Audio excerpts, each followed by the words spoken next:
Das heutige Video wird euch präsentiert von Cambly.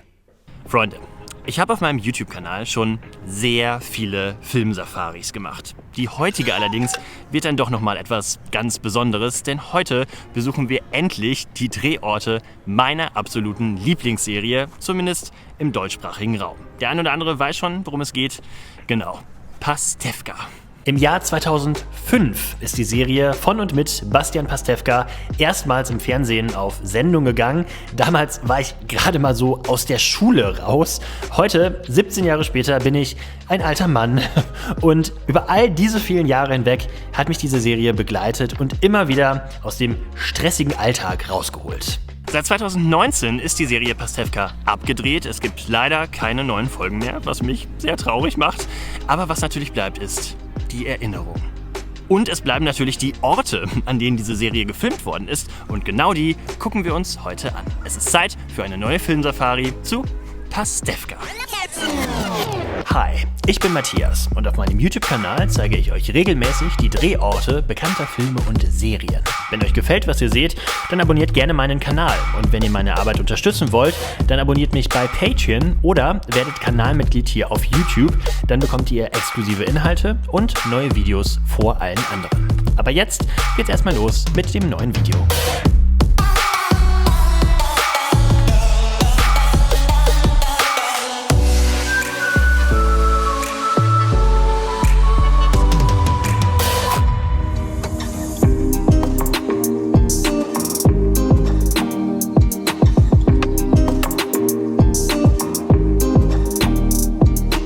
Wenn ihr Fan der Serie Pastewka seid, so wie ich, dann wisst ihr natürlich, Bastian ist ein riesiger Fan von ungesundem Essen, insbesondere von Pinocchio-Eisbechern. Diese isst er liebend gern in seinem Stammcafé zusammen mit seinem Erzfeind und Freund Michael Kessler und dieses Café befindet sich ganz zufällig direkt hinter mir. Unsere erste Station für heute. Und hier ist es, das berühmte, nein, ich möchte fast sagen, das legendäre Stammcafé aus der Serie Pastewka, zumindest aus den ersten Staffeln, denn ihr wisst es vielleicht, wenn ihr aufmerksamer Zuschauer seid, über die Jahre hat sich das Café immer mal wieder ein bisschen geändert, also es wurde auch immer mal wieder an unterschiedlichen Drehorten gedreht, aber das hier ist, würde ich sagen, das Original aus den ersten Staffeln der Serie. Damals war es, das können wir noch erkennen, wenn wir mal über die Tür gucken, noch das Café Maifeld. Heute ist es Stickel und ganz nebenbei auch geschlossen. Im Innern ist nämlich, wird gerade ganz viel umgebaut offensichtlich. Die ganzen Türen und Fenster sind ja verkleidet, da kann man gerade gar nicht reingucken. Also da scheint sich irgendwas zu tun in Pastewkas Stammcafé. Was mich interessieren würde, wäre natürlich, wird es dann auch bald hier wieder Pinocchio-Eisbecher geben? Dann würde ich nämlich auch nochmal vorbeikommen. Hier sehen wir den ganzen Spaß noch einmal aus einer anderen Perspektive. Michael und Bastian wollen eine Münze werfen. Das wurde von genau dieser Stelle hier gefilmt. Die Tische und Stühle, die ihr im Hintergrund seht, da hat Bastian auch gelegentlich mal gesessen in der Serie. Zum Beispiel mit seiner Nichte Kimberly Jolante Pastewka. Hier sehen wir die drei, wie sie eine Münze hierhin werfen. Wir sehen die Häuser im Hintergrund, die sich auch in all den Jahren nicht verändert haben. Hat sich nichts an der Fassade oder so getan. Die sehen immer noch genauso aus wie damals. Was ich sehr interessant fand, auch damals schon, als ich das gesehen habe in der Serie Pastewka, ist, dass die Autos in dieser Serie alle furchtbar alt sind. Also die Autos der Protagonisten ja sowieso, ne, das sind ja alles so Oldtimer. Also das von Bastian sowieso, aber auch das von Hagen oder von Svenja Bruck. Aber auch die Autos, die hier so an der Straße stehen, die waren auch damals, 2005, 2006, auch schon relativ alt, ne? So ein Golf 2, so ein alter Fiesta oder was das da ist. Also interessiert mich wirklich irgendwie. Also meine erste Theorie war, dass das vielleicht irgendwelche Schleichwerbegründe haben könnte, dass man nicht so teure Autos oder sowas ins Bild stellen wollte. Keine Ahnung, um irgendwie Schleichwerbung zu vermeiden. Das macht aber relativ wenig Sinn. Die stehen ja wirklich nur so ganz am Rand im Hintergrund. Keine Ahnung. Meine andere Theorie ist, dass man diese Straße absichtlich zugeparkt hat, damit da nicht irgendwelche Normalbürger irgendwie ihre Autos parken und da ständig rein und raus fahren. Dann hätte man wahrscheinlich ein Problem mit dem Anschluss, wenn man da irgendwie schneidet und filmt. Keine Ahnung. Deswegen gehe ich davon aus, dass man diese Straße extra mit Autos zugeparkt hat und dann einfach mit alten Autos zugeparkt hat, von irgendeinem Filmverleih möglicherweise. Also das ist für mich jetzt so die naheliegendste Erklärung. Wo wir gerade von alten Autos sprechen, hier haben wir den unfreundlichen Herren, der dann über die Münze drüber fährt, vor dem Pinocchio-Eisbecher-Café mit seinem auch älteren BMW-Modell. Und das wurde von hier gefilmt, das sehen wir an der Kirche, die im Hintergrund zu sehen ist. Dieses Gitter ist immer noch dasselbe und auch die Kirche selbst hat sich nicht großartig geändert. Und die Häuser rechts sind auch immer noch im Hintergrund zu sehen. Ich habe den Eindruck, das rechte ist ein kleines bisschen weißer als früher. Der gute Herr geht dann in dieses Haus da rein, das haben wir eben schon gesehen. Jupp, passt, immer noch genau dasselbe. Und kommt dann erst abends wieder raus. Sehr zum Unmut von Michael und Bastian. Hier sind nochmal 2 weitere Perspektiven dieser Szenerie. Hier sehen wir, wie sich Michael und Bastian über Klaus Winzorn lustig machen vor dem Café. Und wir sehen links der blaue Koffer. Das ist wiederum ein Kinder-Secondhand-Laden, der sich bis heute gehalten hat, denn der ist immer noch da. Genauso übrigens wie das Geschäft auf der rechten Seite, könnte man zumindest meinen, denn da hängen immer noch diese runden Embleme der Fahrschule Pott. Leider allerdings hat diese Fahrschule im Frühling dieses Jahres dicht gemacht. Die Embleme hängen da noch, aber das Geschäft ist inzwischen leer. Und auch diesen Ort möchte ich euch zum Abschluss nicht vorenthalten. Das hier ist der berühmte Ort, wo damals vor vielen, vielen Jahren die Münze auf die Straße fiel. Ich weiß, es ist komplett bekloppt, diesen Ort überhaupt zu zeigen. Aber ganz ehrlich, ich habe diese Szene so viele Male, hunderte Male habe ich diese Szene im Fernsehen gesehen. Ich habe mich jedes Mal beömmelt. Und jetzt stehe ich hier tatsächlich an diesem geschichtsträchtigen Ort. Übrigens, etwas weiter rechts wurde das gefilmt, also neben dem rechten Pömpel. Das seht ihr an dieser Gehwegpflasterung, an diesem Backstein vor dem Pömpel. Das wird jetzt von einem Sonnenschirmständer überdeckt. Aber hey, egal. Lasst uns diesen wunderschönen Gehweg nochmal zusammen huldigen.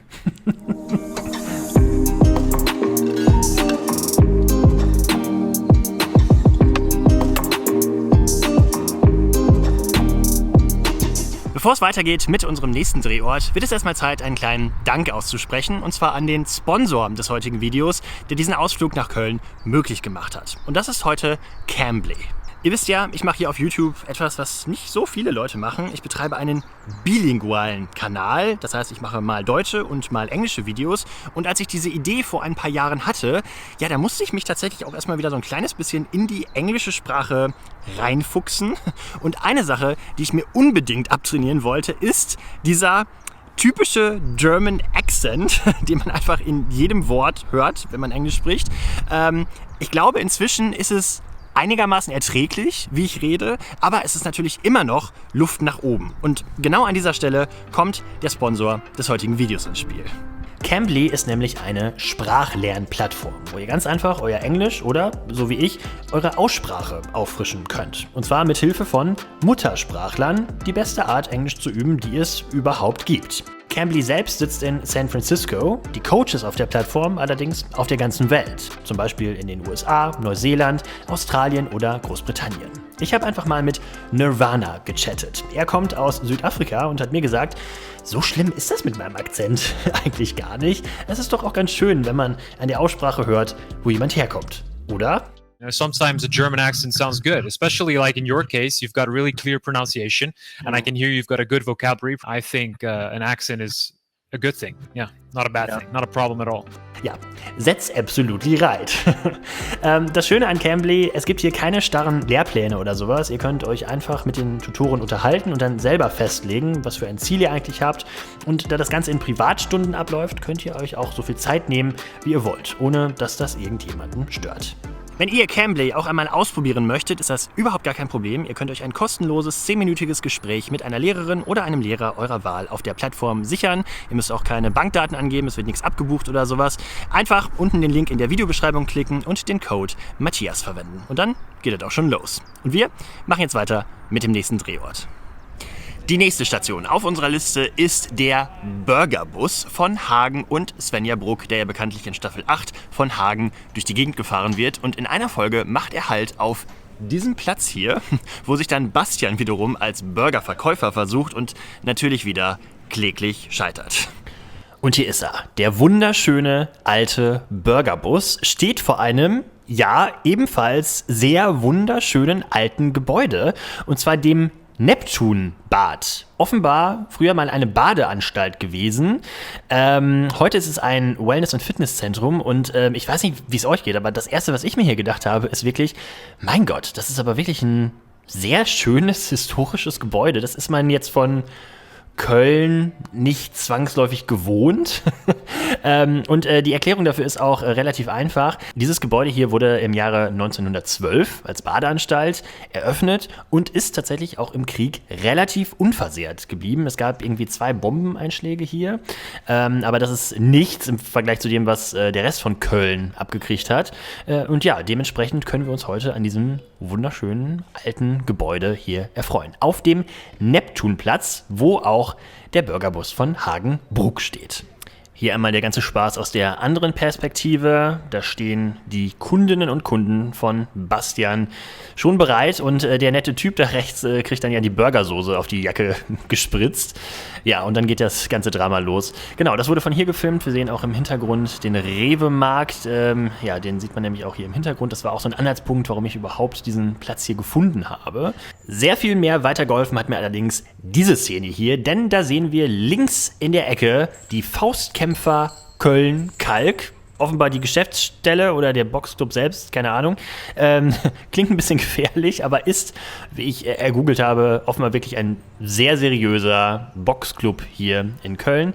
Genau, den sehen wir auch eben auf dieser Szene hier und ja, das war der Grund, warum ich diesen Ort hier überhaupt gefunden habe. Hier sehen wir nochmal Bastian und Hagen in der Nahaufnahme. Bastian steckt voll in der Midlife-Krise und hat dann gleich seinen großen Auftritt am Burgerbus, wo er dann wieder von Paparazzi fotografiert wird. Ja, das wurde alles hier gefilmt. Wir sehen auch die schön gestrichenen Häuser im Hintergrund, der Baum und so weiter und so fort.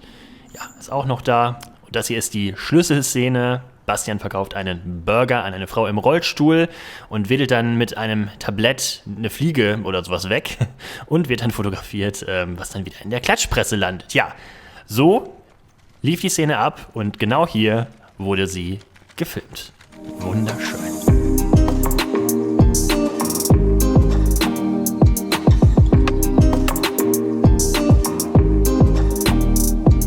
Kommen wir zu einem der wichtigsten Drehorte der Serie Pastewka, wenn nicht sogar dem wichtigsten Drehort überhaupt. Und das ist natürlich die Wohnung von Anne und Bastian, die in vielen, vielen Staffeln eine Rolle gespielt hat, bis zum großen Umzug ins Villenviertel. Und hier ist sie. Und hier ist eine Szene, die ist wirklich steinalt. Ich glaube, sie ist wirklich aus der allerersten Staffel, als Anne und Bastian zum Kino fahren wollen. Und dann kommt ein Taxifahrer, der fährt wie Andrea Bocelli. Genau. Die beiden stehen auf diesem Gehweg hier, wo heute Autos parken und warten auf das Taxi. Und wir sehen schon hier, ja, so wahnsinnig viel hat sich da gar nicht verändert an diesem Haus. Das Tor, das Eingangstor, hat eine etwas andere Farbe bekommen. Das war früher noch so ein bisschen, ja, so leicht grünlich, habe ich den Eindruck. Vielleicht wurde es auch irgendwann mal ausgetauscht, aber sieht ehrlich gesagt recht ähnlich aus. Und auch die Eingangstür wurde offenbar über die Jahre mal gestrichen. Die sieht hier auf der Szene noch so ein bisschen hellbraun aus, ist jetzt eher dunkelbraun. Das Haus selbst hat sich aber nicht großartig verändert. Es hängen so ein paar neue Schilder darum und ein paar hängen dort nicht mehr. Hier auf der Szene ist zum Beispiel zu sehen, dass man dort offenbar darauf hingewiesen hat, dass man da keine Fahrräder anlehnen oder abstellen soll. Irgendwie so ein Schild ist das, glaube ich. Genau, und heute sehen wir hier dafür ein paar mehr Schilder von Firmen, die sich unter anderem in diesem Gebäude auch befinden, die es damals dort offenbar noch nicht gegeben hat. Und hier haben wir die Szene aus einer anderen Perspektive. Bastian versucht sich mit dem Taxifahrer zu unterhalten, was sich als kompliziert herausstellt. Ja, das wurde von hier gefilmt und was an dieser Szene relativ interessant ist, man hat hier in der Serie, und das sehen wir in allen Szenen, die hier vor dieser Wohnung spielen, die Parkplätze anders angeordnet. In Wirklichkeit ist das hier so ein Längsparkstreifen, wo man auf diesem Kopfsteinpflaster da parken kann. Und wir sehen auch in der Serie, auch da ist dieser Längsparkstreifen schon zu sehen. Also man hat das hier nicht irgendwie in den vergangenen Jahren mal umstrukturiert oder sowas. Das war auch damals schon so. Nur aus irgendeinem dramaturgischen Grund zeigt man die Autos in der Serie immer so schräg parkend. Ich weiß nicht, warum und was das für einen Sinn macht. In manchen Szenen spielt das ja auch eine Rolle. Ihr könnt euch vielleicht noch daran erinnern, als Bastian einen Parkplatz sucht und dann in so eine ganz kleine Parklücke fährt, wo er dann kaum aus dem Auto rauskommt. Susanne, genau. Susanne, die Freundin von Anne, regt sich dann auch drüber auf, dass er sie zugeparkt hat. Genau. Also für solche Szenen macht es Sinn, aber ist mir nicht ganz klar, warum man die Autos hier in der Serie falsch geparkt hat. Das, I don't understand. Hier sehen wir die Straße, über die der Taxifahrer fährt, einmal aus einer etwas anderen Perspektive und sehen keine großen Überraschungen. Da hat sich nicht so wahnsinnig viel geändert. Der Straßenbelag ist immer noch exakt derselbe. Die Häuser sind immer noch exakt dieselben. Hinten hat man ein Haus wohl irgendwann mal pink gestrichen. Warum auch immer man das macht. Wisst ihr, was meine absolute Lieblingsfolge ist von Pastewka? Genau, ein Tag mit Frau Bruck. Das war ein wunderschöner Ausflug, oder? Ja. Er beginnt allerdings auch wieder hier vor dieser Wohnung mit dem Müllmann-Sketch. Genau, und das wurde von hier gefilmt. Und links sehen wir auch diese kleine Hütte. Was ist das überhaupt? Ist das irgendwie ein Elektrizitätshaus? Gibt es den Begriff überhaupt? Keine Ahnung. Die spielt ja auch nochmal in einer anderen Szene eine Rolle, aber das zeige ich euch später nochmal. Hier sehen wir Bastian im Duell mit Frau Bruck, kurz bevor der große Ausflug beginnt. Auch das wurde eben von dieser Hütte gedreht, die heute ein sehr viel farbenfroheres und schöneres Graffito trägt. Und hier sehen wir Bastian, wie er das Auto von Frau Bruck zerstört mit einem Überbrückungskabel. Das wurde von hier gefilmt. Wir sehen diesen wunderschönen Kirschblütenbaum im Hintergrund, der hier in der Serie natürlich grün ist, weil es im Sommer gedreht worden ist, offenbar. Genau, alles andere drumherum sieht auch hier relativ ähnlich aus. Das Backsteingebäude im Hintergrund, Einbahnstraße. Gleiche Straße, andere Szene. Hier kommen wir jetzt nochmal zu dem Elektrizitätshäuschen, falls es denn eines ist. Das spielt nämlich in der Folge eine große Rolle, wo Bastian von mindestens 5 riesigen Schweden überfallen wird und dann seine geliebten Autoreifenkekse verliert. Das wurde hier gefilmt und wir sehen, abgesehen von der wunderschönen Farbe, die dieses Häuschen hat sich auch hier nicht so wahnsinnig viel verändert in den letzten Jahren. Und auch in dieser Szene spielt die Hütte eine Rolle. Ihr könnt euch vielleicht noch daran erinnern, Bastian nimmt seiner Nichte Kimberly das Gras ab und versucht es dann hier vor diesen Glascontainern unauffällig fallen zu lassen. Dann kommt allerdings eine Frau vorbei und bemerkt das. Genau, das wurde hier gefilmt und die Glascontainer hat man inzwischen ausgetauscht. Die sehen heute ein bisschen anders aus. Die Hütte allerdings ist geblieben.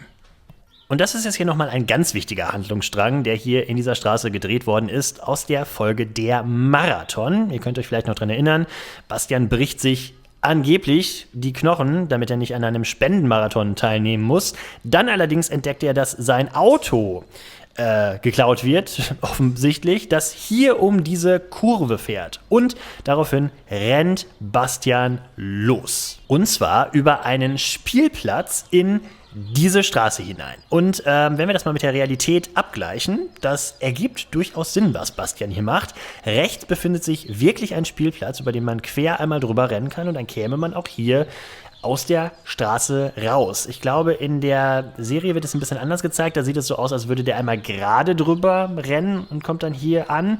Das ist nicht so, also man müsste quasi einmal links abbiegen, ist aber auch egal. Den Spielplatz habe ich jetzt nicht gefilmt, weil da auch Kinder spielen. Ich wollte da jetzt nicht wie so ein creepy Onkel mit Kamera über den Spielplatz laufen. Genau, aber wir sehen hier an der Straße, ja, da hat sich nicht so wahnsinnig viel verändert. Die Kirche ist im Hintergrund zu sehen, links dieses Haus, auch die Parkplätze sind noch dieselben. Ja, nichts verändert. Und hier ist Anne, die unfassbar sauer ist, verständlicherweise, weil Bastian sie mal wieder angelogen hat. Und das hier hatte ich wirklich noch nie während einer Drehorttour. Schaut mal da ist rechts immer noch exakt dasselbe Auto zu sehen, was auch hier in der Realität steht. Diese Szene ist bestimmt, weiß ich nicht, 10 Jahre alt. Welche Staffel war das? Uralt. Ja, da ist in der Zwischenzeit niemand mal ausgezogen oder hat irgendwie sein Auto gewechselt. Es ist irgendwie wirklich, als wäre die Zeit stehen geblieben. Hier sehen wir Hagen, der im Gegensatz zu Anne überhaupt nicht sauer ist. Er freut sich, dass das Dilemma mit Kimberly und ihrem Freund endlich vorbei ist. Und wir sehen hier, schaut mal, der Baum im Hintergrund. Das war früher noch ein kleines Bäumchen mit so einer Einzäunung. Guck mal, wie stattlich der heute aussieht, oder? Ist das nicht schön? Ja, aber noch viel schöner ist, dass ich nach all den vielen Jahren endlich in dieser Straße stehen darf, in der Bastian und Anne so viele Jahre gelebt haben.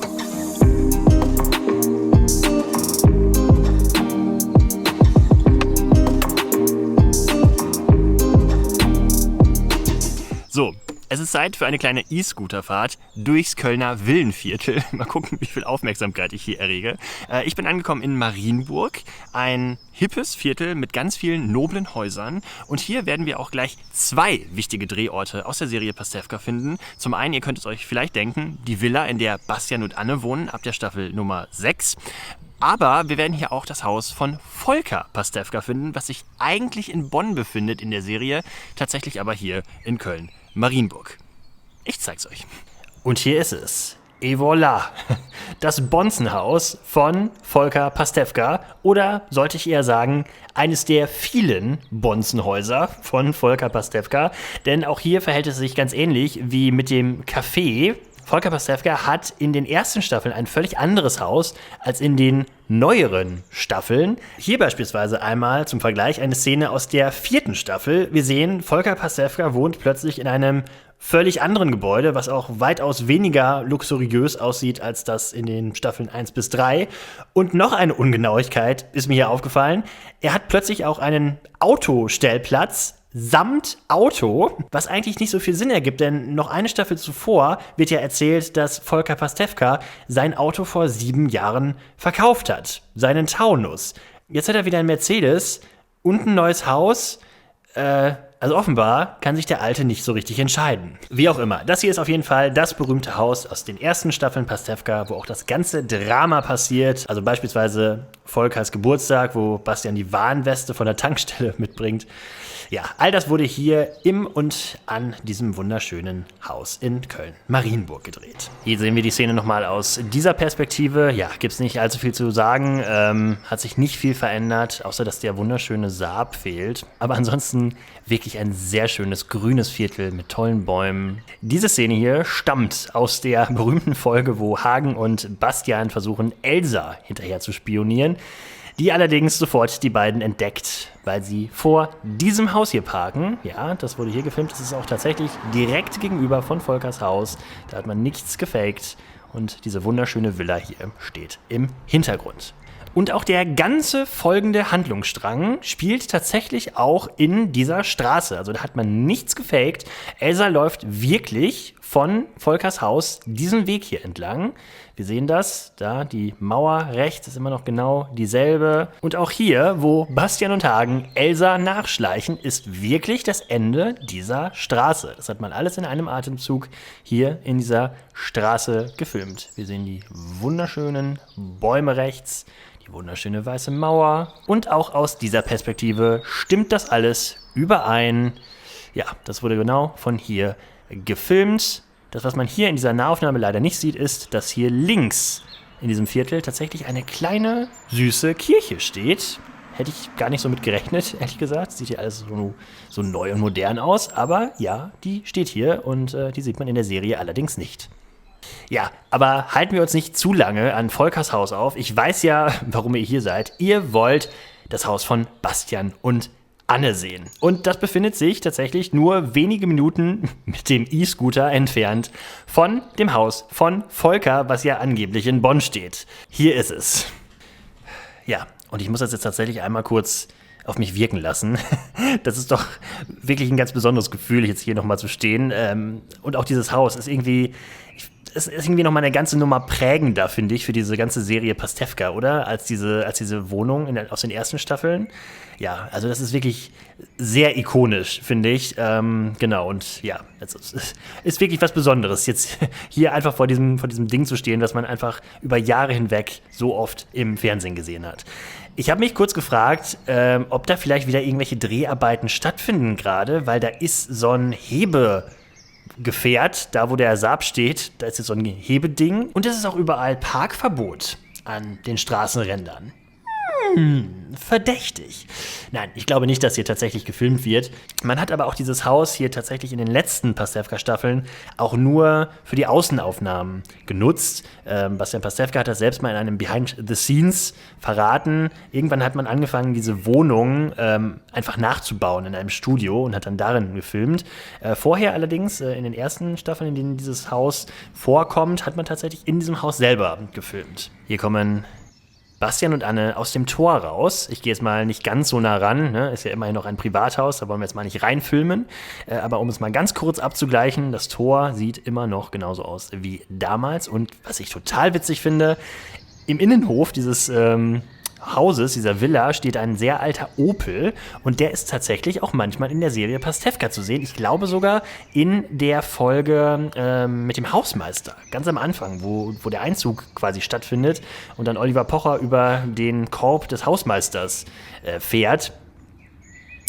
Und ich dachte eigentlich in der Serie, dass ihm dieses alte Auto gehört, dass man da wieder einen Filmverleih quasi engagiert hat, um so ein altes Auto zu besorgen. Aber nein, dieses Auto steht wirklich hier im Innenhof und gehört offenbar tatsächlich einer Privatperson. Dieses wunderschöne Auto allerdings stammt ganz sicher von einem Filmverleih. Der wunderschöne Saab steht da, wo heute der Systemlift steht.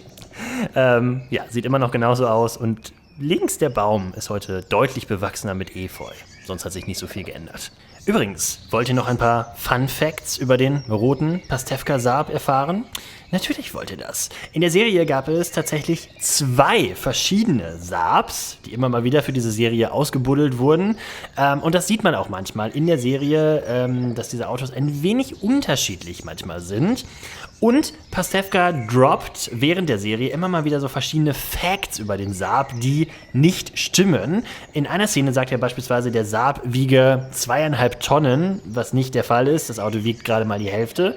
Und er sagt in einer Szene auch, dass der Saab ein Diesel sei. Auch dem ist nicht so. Bei diesem Modell handelt es sich um einen Benziner, was nicht zuletzt auch damit zusammenhängt, dass dieses Modell zu dieser Zeit auch nur mit Ottomotor gebaut wurde. Da seid ihr jetzt wohl wieder ein kleines bisschen schlauer. Gar kein Problem, sehr gerne. Bastian hat die Katze überfahren und Anne muss sich fast übergeben, weil es im Auto so unfassbar stinkt. Das wurde von hier gefilmt. Wir sehen immer noch das Tor im Hintergrund. Links ein schöner Busch. Ja, das ist genau diese Perspektive gewesen. Hier nochmal ein Blick in die Straße hinein, von dieser Seite hier. Jupp, passt. Was man in der Serie nicht so gut sieht, ist, wie es da hinten weitergeht. In der Realität sehen wir das aber. Da hinten geht es dann direkt weiter in die nächste Straße mit Dutzenden weiteren Villen. Ja, da wohnt dann bestimmt der Pocher. Hier brausen Bastian und Anne mit dem Mofa in diese Straße hinein. Das Haus da hinten ist offenbar inzwischen ein bisschen weißer, als es früher der Fall war. In dieser Szene stellt sich Bastian krank, bestellt dann aber Eis und wird von Fans gesehen, die ihn dann fotografieren. Das wurde von hier gefilmt, direkt gegenüber der Villa. Wir sehen hier in der Szene, offenbar wurde das Tor der Familie da irgendwie mit Graffiti beschmiert. Ja, das hat man inzwischen entfernt. Und man hat offenbar ein Auto ausgetauscht über die Jahre. Und hier nochmal, weil es so schön war, tada! Der legendäre Laternenpfahl, wo Oliver Pocher den Präsentkorb des Hausmeisters zermetzelt mit seinem fetten SUV. Ja, lasst das mal kurz auf euch wirken. Übrigens, apropos Oliver Pocher, ich finde, die Serie hat es ja wirklich geschafft, die verschiedenen Charaktere, die da so auftauchen, immer so ein bisschen zu überzeichnen. Ne? Also Michael Kessler ist ja nicht in Wirklichkeit so ein Ekel, wie es in dieser Serie dargestellt wird. Aber Oliver Pocher, ich finde, da trifft es die Realität ganz gut, oder? Ein furchtbarer Typ.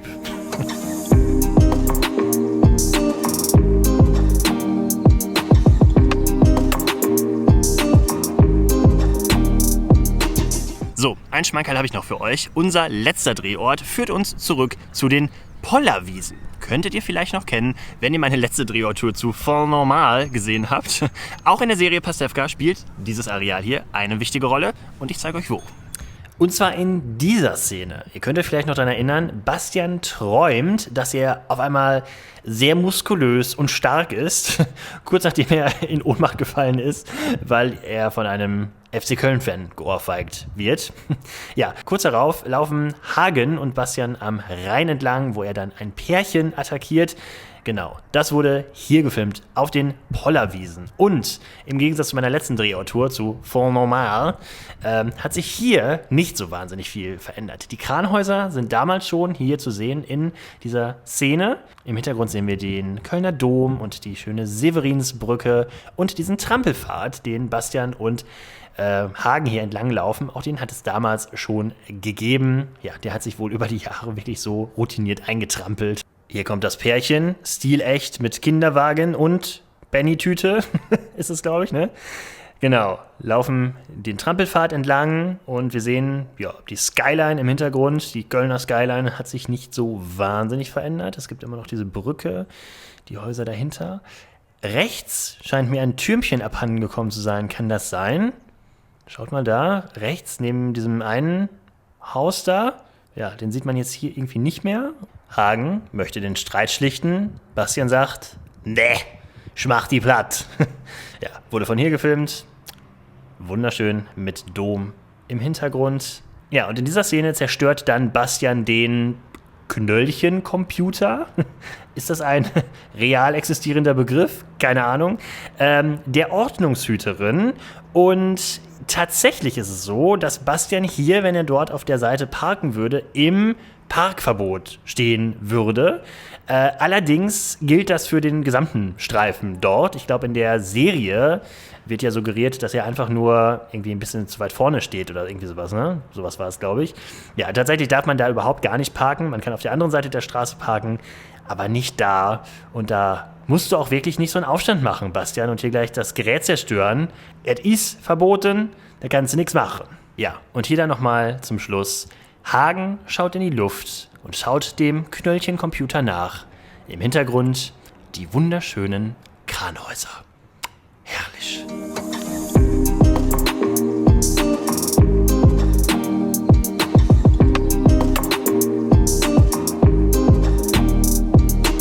So, da sind wir wieder. Zurück im Hotel. Das war meine kleine Drehorttour zu Pastewka in Köln. Es hat sehr viel Spaß gemacht und ich hätte auf jeden Fall auch Bock, das nochmal zu machen. Denn die Serie Pastewka hat ja bekanntlich 10 Staffeln und es gibt noch massig weitere Drehorte, die man hier zeigen könnte. Welche würden euch denn eigentlich interessieren? Schreibt das doch mal unten in die Kommentare und dann machen wir vielleicht auch nochmal einen zweiten Teil. Wenn euch dieses Video hier gefallen hat, dann lasst doch gerne mal einen Daumen nach oben da. Ihr könnt auch diesen Kanal abonnieren und die Glocke drücken, dann verpasst ihr kein weiteres Video.